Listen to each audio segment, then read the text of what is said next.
Mateo 20:25-28. Tinawag sila ni Jesus at sinabi sa kanila, "Alam ninyo na ang mga pinuno ng mga hentil ay nangingibabaw na Panginoon sa kanila, at ang mga dakila sa kanila ay gumagamit ng kapangyarihan sa kanila.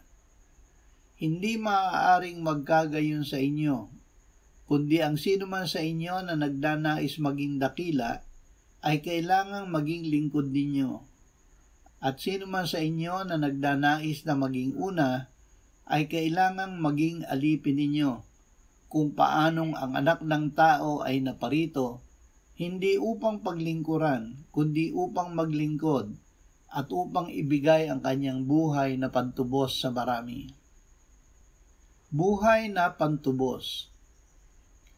Ang ibinigay ng Panginoong Hesus ay ang sarili niyang buhay upang tayo ay tubusin sa lahat ng ating kasalanan.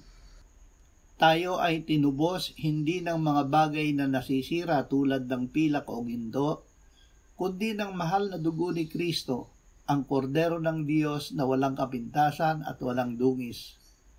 Siya ay itinalaga na ng una bago itinatag ang sanlibutan at inihayag sa mga huling panahon sa atin.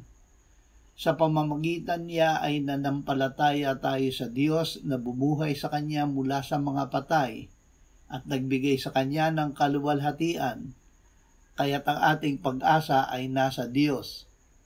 Ipinanganak tayong muli hindi ng binhing nasisira, kundi ng walang kasiraan, ang buhay at nananatiling salita ng Diyos.